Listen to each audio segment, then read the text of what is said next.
Everybody here that needs to be here? I think so. No one's here. I'm going to share with you. I count 5. Okay, so why don't we get going here?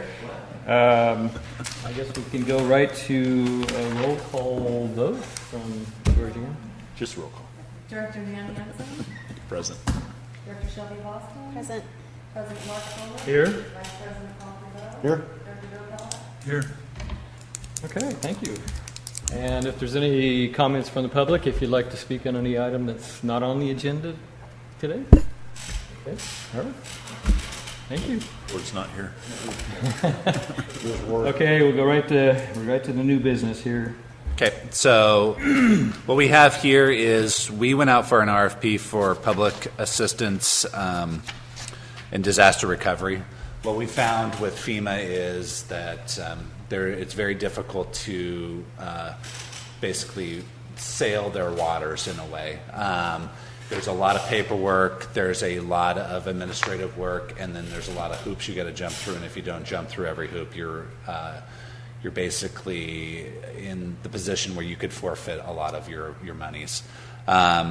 This firm, we went out and issued a nationwide RFP.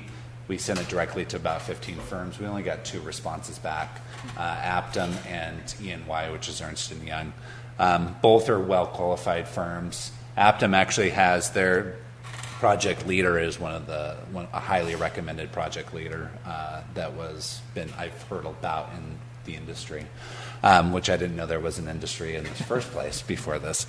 It's an hourly rate, not to exceed amount. The reason why we didn't go forward with it before was because and Dustin can talk about this, there was more concern about a going concern for us about because what you have to do is you have to float this money until the end of the projects. And then at the end of the project, you get administrative funding, which pays for this contract. And administrative funding is 4% of the total project cost.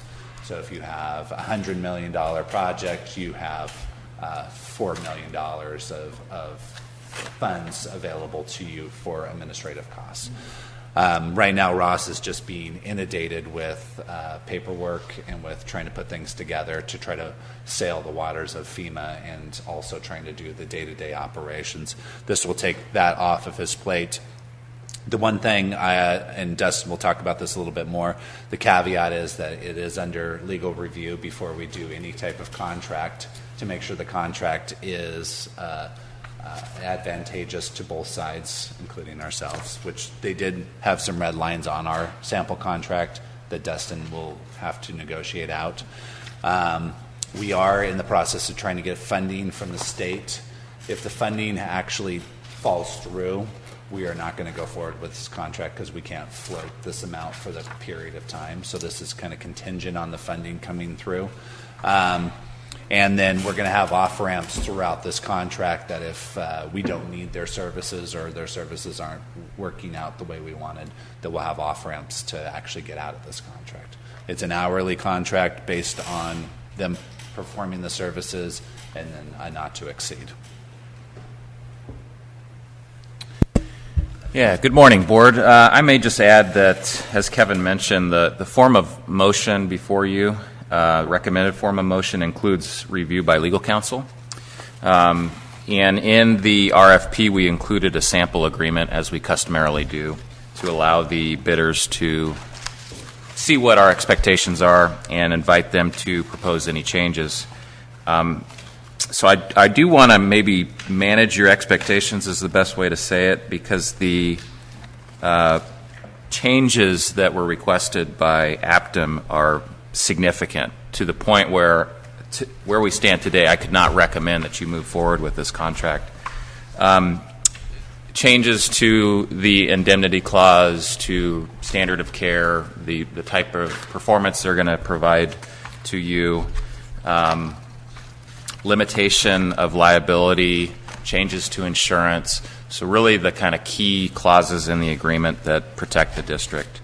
So if you move forward with this item, again, the form of motion before you includes review by legal counsel. So what we would do is we would essentially enter into negotiation with the consultant, see if we could bridge the gap between the two.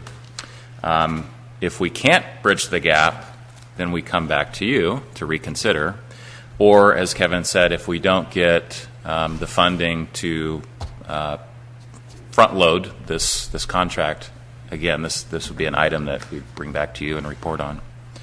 Why is there the rush on it to have a special meeting for this?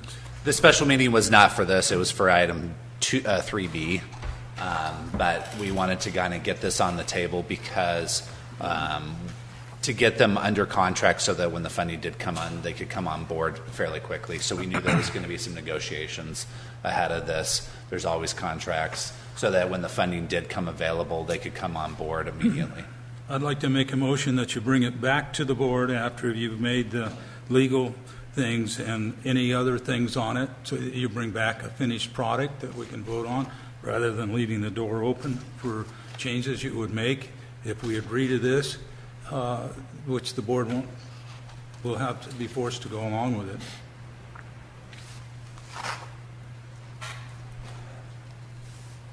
Okay, so you're making a motion? Is it? Yeah, I Need just a made a second. Do we have a motion. second on The dice. Dice. that? No. Okay. No second, so. Okay. I just have a question. I know it's hourly, but when you look at their track record, they've got open contracts for years and years, and understandably, because it's FEMA you're dealing with to get reimbursement. So, I mean, it would be reasonable to expect that we would have to amend this at some pretty frequently, I would assume, There- throughout the process of multiple years. Correct. There could be amendments associated with this based on how far we get into it, based on what direction we take with the FEMA funding, with the 428 and the regular traditional FEMA. One positive on this firm is that they have dealt with the 428, and they were actually on the ground floor of the 428 with Hurricane Sandy and being part of Hurricane Sandy. So they do have experience in that side of it, but there probably will be amendments associated with the scope of work as we move forward. But they do have hours in there for closing out projects, for being part of the end result of the FEMA funding. In response to what Bill was bringing up for concern, could you consider maybe adding a contingent on the approval of funding to the motion? Absolutely. Yeah. And that makes sense. Takes care of all that. I'm sure that's what our legal team is going to be doing anyhow. Yep. But just to make it Clear. clear for him. Yep. That's good. And Kevin, the state budget theoretically is supposed to be approved by July 1, right? Correct. So the money potentially could be there by the end of this month. Correct. Or at least be approved. Yeah. We should have more answers. Did we have answers by yesterday? This is changing by the hour. I believe it. We're really in the final sprint here. So I'm losing track of time. I think it was yesterday afternoon, the conference committee. Are you familiar with what the conference committee is and what it does? Let me take a step back then. In California, essentially there's three budgets. There's Senate, there's Assembly, and then there's Governor. Governors may revise proposed $10 million for campfire relief. We were told that of that 10, PID's share was 1 year, roughly $7.2 million. The Assembly's version of the budget said that's not enough. We're going to allocate an additional $25 million, so 35 total. It didn't specifically earmark PID for 3 years, but the implication was that was in recognition of PID and some other smaller asks that were not addressed in the governor's budget. The Assembly also said they wanted to discuss this in conference committee specifically because they see this as kind of precedent setting. What they do here becomes an expectation for the communities affected by the next disaster. So they wanted to engage in this discussion at conference. Conference committee is composed of representatives from the Senate and Assembly. They meet together in open session to basically resolve disputes between the budgets, the various budgets. We're one of like 30 different items that are in dispute. So the conference committee considered our item 2 afternoons ago, so Tuesday afternoon, and the remarks of the folks sitting on the committee were generally positive. Senator Nielsen, I should say, is on this committee, so we have a champion that is directly participating. From a lobbying perspective, we've done everything possibly that we could do. We've got all of the unions supporting us, organized labor, the building trades. We have all the statewide associations, Water, CSAC, League of Cities, et cetera. So we've really laid the groundwork here for hopefully what will be a successful outcome. The conference committee, as I mentioned, spoke positively, but they did not take a vote. Some of the items, some of the 30 outstanding items, they did take a vote on. They did not take a vote on ours and some of the others. I don't know why. Maybe there's still some wrangling kind of behind the scenes. But we're hoping potentially today, potentially as late as Saturday, to have some answer to this question. And just, I actually watched the committee, and water was their main focus of backfill or support, was water and how to support the water side of the recovery. So that was specifically mentioned in there. Okay. Thanks, Justin, for sure.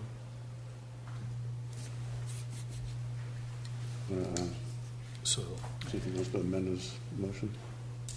So I have hearing the concern, if you would like to consider this added phrase, it would be, I move to authorize the district manager with review of legal counsel and with adequate funding through state backfill to execute an agreement with Aptum Environmental and Infrastructure, LLC, for public assistance and disaster recovery management services for a not-to-exceed amount of $738,663. Is that all right? I didn't catch the change. What was the change? I added a phrase, Bill, to right after legal counsel to say, and with adequate funding through state backfill. Okay, It's contingent on the funding. thank you. Okay. So we have that motion. Yeah, I'd second that. Okay. motion. Or make the motion. Make the I'll motion. second. I'll second. Okay, all those in favor? Aye. Aye. Motion passes. Thank you. Thank you. Okay. Item 3B.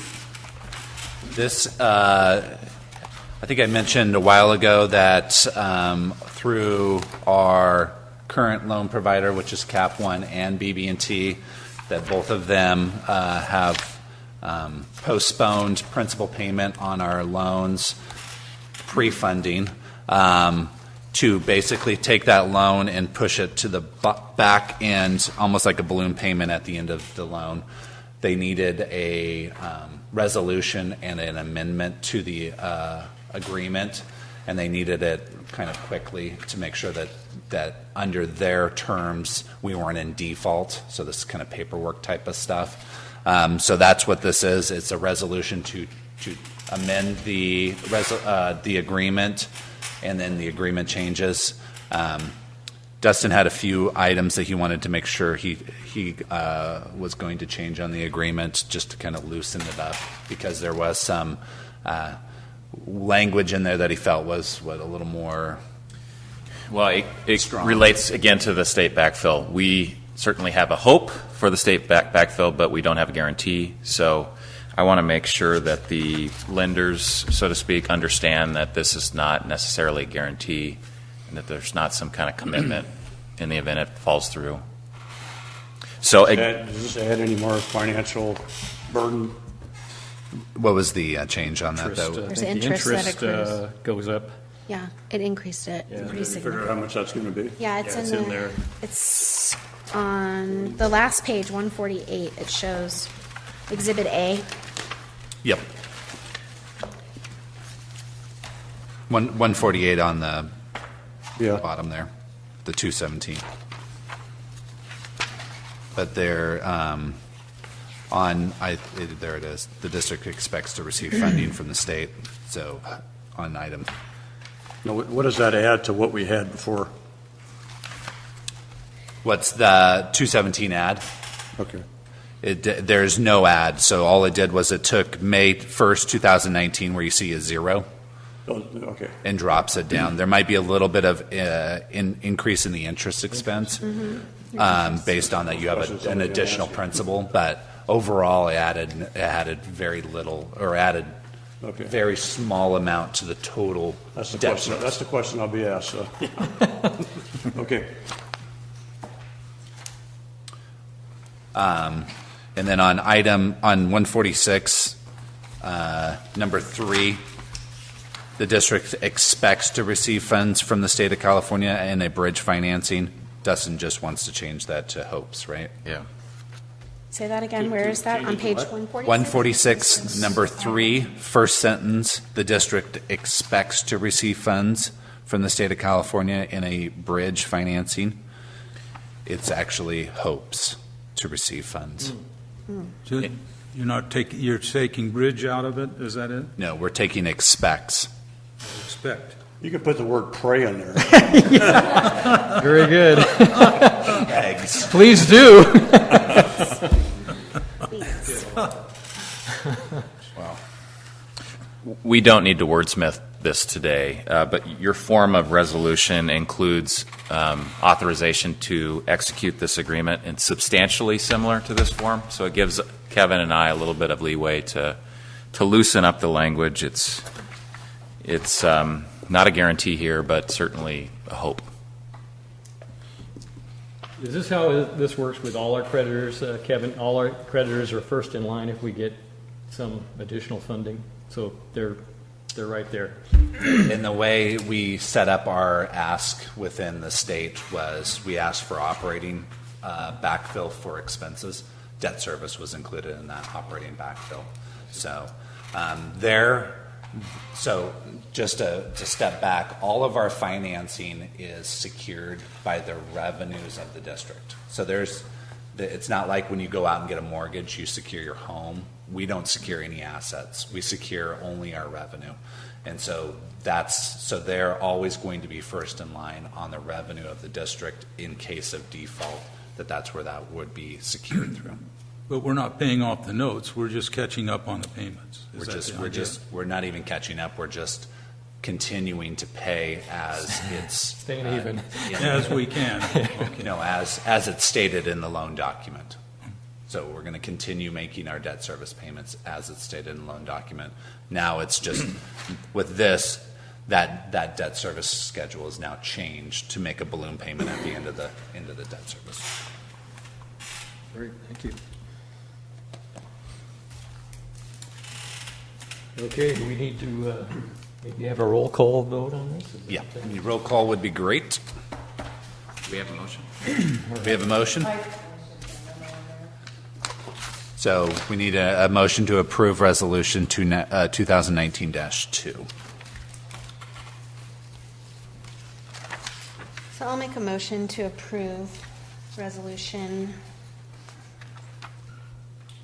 2019-02.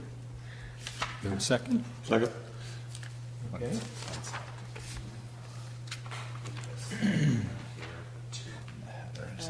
Is that right? It's 2. Okay, perfect. I just want to make sure. That's Okay, good. We've got a second, Georgiana. I'm sorry, Director Pavone, you said that. And roll call vote. Director Hansen? Aye. Director Boston? Aye. Director Pavone? Aye. Director Kellogg? Aye. President Philip? Yes. Passes 5-0. Thank you. Okay. Closed session. Are you going to hear, is Travis You going to read us into going to be closed able to session? speak to us this morning? I noticed he's here, or just to listen today? We're just here to support. The what? Just here to support you guys and listen, whatever. Oh, okay. Curious. Okay. Okay, I guess we can go into closed session now. Conference with real property negotiators, and also conference with labor negotiators, excuse me. Would you guys like to comment on any of those items before we go into closed session? I'll take that as a no. He's truly just here to support. What a team. Thanks for being here. Thanks for coming, Travis.